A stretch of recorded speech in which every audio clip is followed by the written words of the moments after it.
Kepada yang terhormat selaku Rektor STM Mandala Jember, Bapak Sugeng Widarto, SEMM dan Ibu Dian Nurita selaku dosen bahasa Indonesia dan rekan-rekan mahasiswa yang saya banggakan.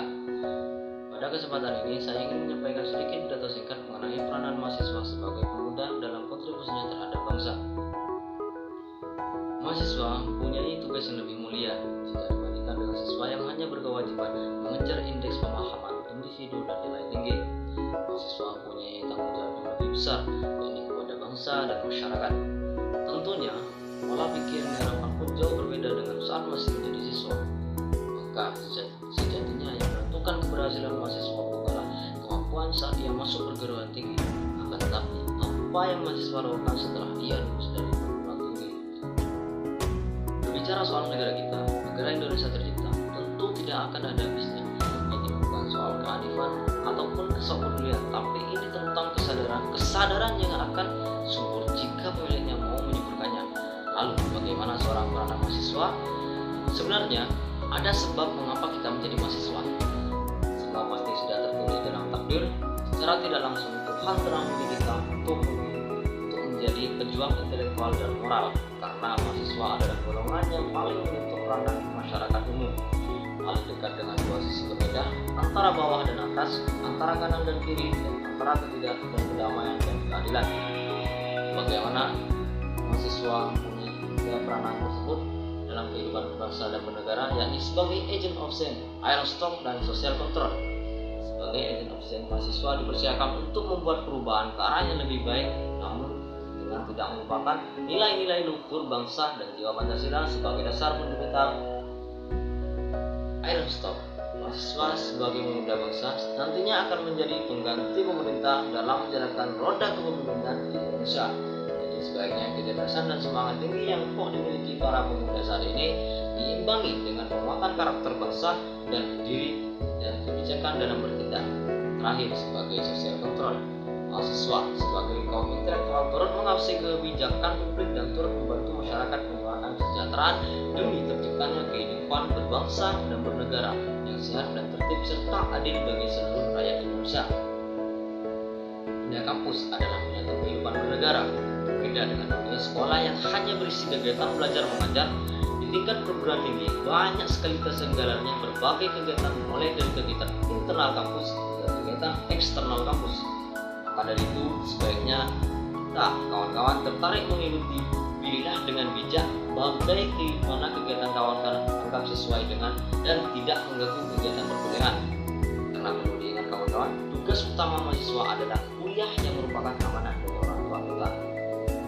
Menyambung peran mahasiswa sebagai pejuang intelektual dan moral, sangat jelas apa tugas kita dan apa misi kita seharusnya, dimana kemudian tugas itulah yang menjadi kontribusi kita terhadap bangsa.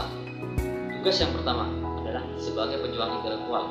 Mahasiswa belajar untuk mengejar ketertinggalan, menambah pengalaman, mencari 1000 alasan untuk berpikir jauh lebih ke depan, mencari jawaban dari setiap permasalahan, dan kemudian memberi solusi untuk penyelesaian. Bagaimana adalah tidak perlu memikirkan apa sulitnya itu, karena di mana ada kemauan pasti akan ada jalan. Kemudian tugas yang kedua adalah sebagai pejuang moral. Saat belajar dan tahu tentang sebuah kebenaran, sebagai pemuda yang cenderung mempunyai sikap lebih kritis dan ideologis, sudah seharusnya kita ada pergerakan moral di dalam pergerakan pembelajaran kita. Moral bukan hanya kita saat berkata jujur, berperilaku yang baik, dan lain-lain, tapi bagaimana kita menyikapi sesuatu yang benar-benar kita harus peduli atau memiliki arti lebih dibandingkan hal yang lain yang tentunya kita harus berkorban dengan mengambil risiko. Dan yang terpenting, kita yakin bahwa tidak ada perbuatan baik yang sia-sia.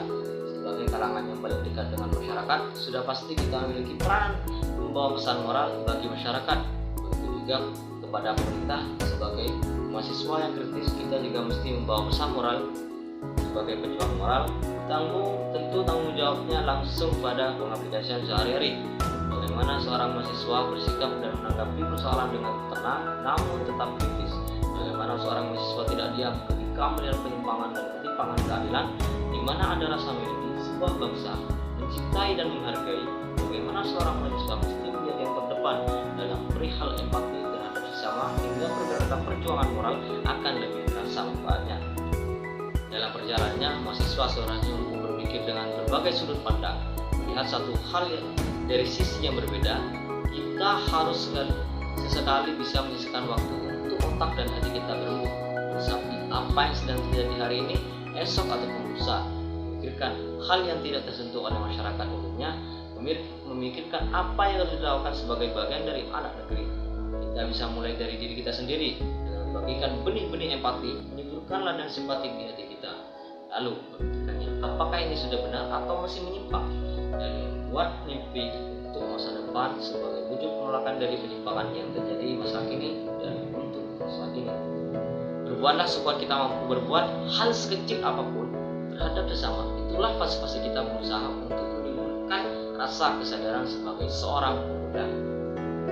Sebelum mengakhiri pidato ini, saya ingin mengatakan kepada kita semua untuk merenungkan peranan kita sebagai mahasiswa yang seharusnya kita sadari tidak perlu melangkah terlalu jauh untuk mengabdi kepada masyarakat. Cukuplah di ruang lingkup kita terlebih dahulu. Dan saya yakin ribuan mahasiswa di perguruan tinggi yang ada di Indonesia tentunya memiliki ciri khas yang berbeda-beda, mulai dalam membangun negara kesatuan Republik Indonesia. Pesan saya, jangan pernah tanya apa yang telah negara berikan kepada kita, tetapi apa yang telah kita berikan kepada negara.